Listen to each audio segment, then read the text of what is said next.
Margaret Holloway stood in the cereal aisle of the Kroger on Maple Street, reading the back of a box she had no intention of buying. Her cart held the same things it always did: two chicken breasts, a bag of apples, yogurt, bread. She had been widowed for 6 years now, and grocery shopping had become less about cooking meals and more about filling the hours between morning coffee and evening television. She was 73 years old. Her hands showed it.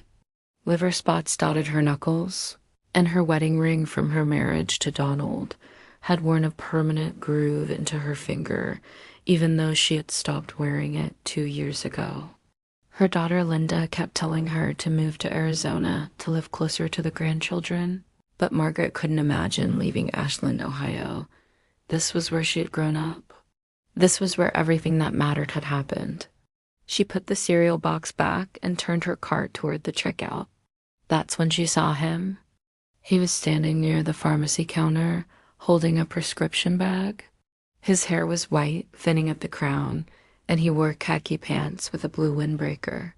He looked older, naturally, but she would have recognized him anywhere, the way he stood. The tilt of his head, the shape of his shoulders.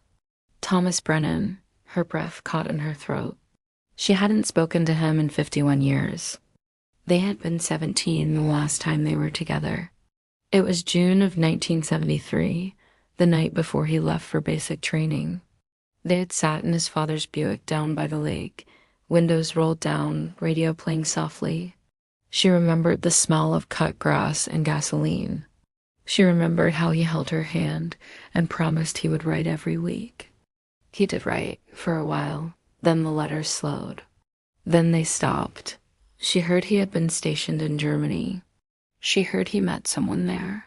And by the time he came home in 1976, she was already engaged to Donald Holloway, a claims adjuster with steady work and a kind smile. Margaret stood frozen in the cereal aisle, her hand gripping the cart handle. She could leave. She could turn around, walk out the side door, drive home. He hadn't seen her. But something in her chest tightened, something she hadn't felt in decades. Before she could second-guess herself, she let go of the cart and walked toward him. He looked up just as she reached him. For a moment, his face went blank. Then his eyes widened. "Margaret," he said quietly. His voice was deeper now, rougher. But it was still his voice. "Hello, Thomas." They stood there in the middle of Kroger, two old people staring at each other like teenagers. "I didn't know you were back in town," she said. "I've been here about a month. Moved into a place on Sycamore Street. My daughter thought I should be closer to her." Margaret nodded. She didn't know what else to say. 51 years, and here they were, standing under fluorescent lights next to a blood pressure machine. "You look good," he said. She almost laughed. She knew she didn't. Her hair was gray, cut short for convenience. She wore no makeup. Her sweater had a small hole near the hem. "You were never a good liar," she said. He smiled then, just a little. That smile. She had forgotten how it made the corners of his eyes crinkle. "Would you want to get coffee sometime?" He asked. She hesitated. What was the point? They were old. The world had moved on. Whatever they had once been to each other was buried under decades of separate lives. But she heard herself say yes. They met 3 days later at a diner on the edge of town. It was called Rosie's, and it had been there since before either of them were born. Margaret arrived early and sat in a booth by the window. She had changed her clothes 3 times that morning, finally settling on a simple blouse and slacks. She felt ridiculous. Thomas arrived exactly on time. He slid into the booth across from her, and they ordered coffee. Neither of them touched the menus. For a while, they talked about safe things. His daughter Rachel lived in Mansfield and worked as a nurse. Margaret's daughter Linda was a teacher in Phoenix. Thomas had been a machinist for 30 years before retiring. Margaret had worked part-time at the library until Donald got sick. He asked about Donald. She told him he had died of a heart attack in 2018. Sudden, no warning. One morning, he didn't wake up. I'm sorry, Thomas said. Margaret nodded. It's been long enough now that I can talk about it without crying. Thomas looked down at his coffee. My wife passed in 2020. Cancer. I'm sorry. They sat in silence for a moment. The diner smelled like bacon grease and burnt toast. Outside, a truck rumbled past. Do you ever think about it? Thomas asked quietly. About us? Margaret's throat tightened. She had thought about it more than she cared to admit, especially in the last few years, when the house was too quiet and the nights were too long. Sometimes, she said, I think about it all the time, he said. I think about the night before I left. I think about what I should have done differently. You couldn't have done anything differently. You went to war. I moved on. That's what people did. Thomas shook his head. I stopped writing because I was afraid. I was afraid that if I kept writing, I'd come home and you'd be gone. And then I'd have to live with losing you. So I stopped. And I lost you anyway. Margaret felt something crack inside her chest. She had spent 50 years telling herself that he had simply forgotten her, that she hadn't mattered enough. Hearing the truth now, after all this time, was almost unbearable. I waited for your letters, she said quietly. I waited for almost a year. And when they stopped coming, I thought you had found someone better. There was never anyone better. They stayed at the diner for 2 hours. When they finally left, Thomas walked her to her car. He stood with his hands in his pockets, looking at her like he was trying to memorize her face. Can I see you again? He asked. Yes, over the next few weeks, they fell into a routine. Coffee on Tuesdays, lunch on Fridays. Sometimes they would drive out to the lake where they used to sit in his father's car.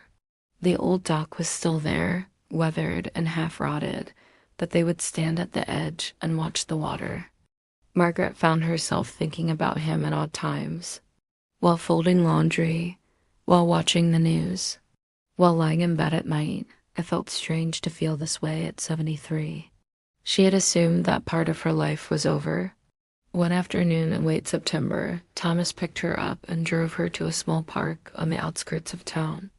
They walked slowly along the paved path, past families with strollers and joggers with earbuds.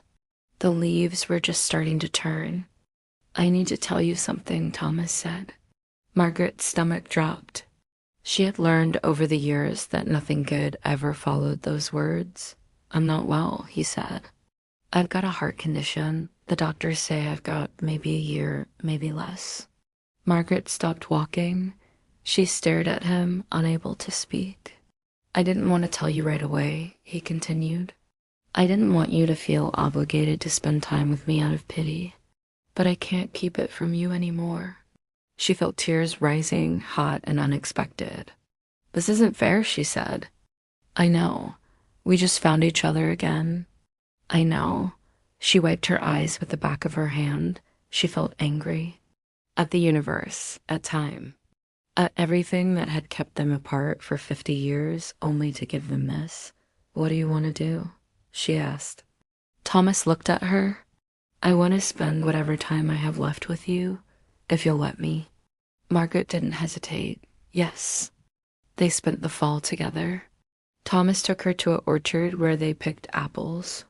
They went to a matinee showing of an old movie she loved. He brought her flowers, cheap grocery store bouquets that she put in a vase on her kitchen table. She told Linda about him.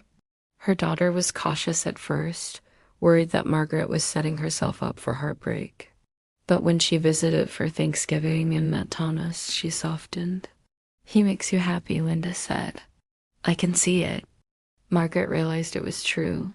She was happy. For the first time in years, she woke up with something to look forward to.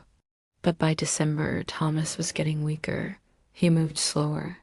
He tired easily. Margaret started driving him to his doctor's appointments, sitting in the waiting room with her hands folded in her lap, praying to a God she wasn't sure she believed in. One evening in early January, he called her and asked if she would come over. When she arrived at his house, he was sitting in the living room with a shoebox on his lap. I want to show you something, he said. He opened the box. Inside were letters, dozens of them. Envelopes yellowed with age, addressed in her handwriting. "You kept them," she whispered. "Every single one." She sat down beside him, and they went through them together. Letters she had written when she was 17, 18, 19. Letters full of news about school, her friends, her plans for the future. Letters where she told him she loved him. "I read them all the time," Thomas said. "Even after I got married, even after I tried to move on. I kept them because they were the only proof I had that what we had was real." Margaret's hands trembled as she held one of the letters. She had forgotten writing it. She had forgotten most of it. But here it was, preserved in his careful keeping. "I should have fought harder for you," he said. "I should have come home and told you I made a mistake. We were kids," Margaret said. "We didn't know any better. I know better now." He took her hand. His skin was papery thin, cool to the touch. "I love you, Margaret. I never stopped." She looked at him, this man she had loved when the world was still new, this man she had tried to forget, this man who had kept her letters for 50 years. "I love you too." They sat together in the dim light of his living room, holding hands like they used to in his father's Buick. Outside, snow was beginning to fall. Thomas went into the hospital in February. Margaret visited him every day, sitting beside his bed, reading to him from the newspaper or just holding his hand. His daughter Rachel was there often, kind and gracious, never making Margaret feel like an intruder. One afternoon, when Rachel stepped out to get coffee, Thomas turned to Margaret. "I don't have any regrets," he said. "Not anymore." Margaret's eyes filled with tears. "Me neither. If I could go back, I'd do it all the same. Because it led me here, to you, right now." She leaned down and kissed his forehead. "I'm glad I found you again. Me too." Thomas Brennan died on a Tuesday morning in late February. Margaret was not there when it happened. She had gone home to shower and change clothes, and by the time she got the call and rushed back, he was already gone. She stood in the hospital room, looking at his still face, and felt a grief so deep it took her breath away. But underneath the grief was something else: gratitude, relief, a strange, quiet peace. She had gotten to love him again. Not for a lifetime, but for a season, and that was more than most people ever got. At the funeral, Rachel asked Margaret to sit in the front row with the family. Afterward, she gave Margaret the shoebox of letters. "He'd want you to have these," Rachel said. Margaret took them home and placed them on the shelf beside her bed. Some nights, when the house felt too empty, she would take one out and read it. She would remember being 17 and in love and believing that love could conquer anything. She knew now that it couldn't. Love couldn't stop time. It couldn't bring people back. It couldn't undo 50 years of separation. But it could still matter, even at the end. Even when everything else was gone. Margaret Holloway lived another 7 years. She moved to Arizona to be near Linda and the grandchildren. She volunteered at a library. She took up watercolor painting. She made new friends. But every night before she went to sleep, she thought of Thomas Brennan. She thought of the boy who had promised to write, the man who had kept her letters, the love that had waited 50 years to come home. And she smiled. If you've ever loved someone and lost them, if you've ever wondered what might have been, this story will remind you that it's never too late to find your way back to what matters. Watch until the very end. You won't regret it.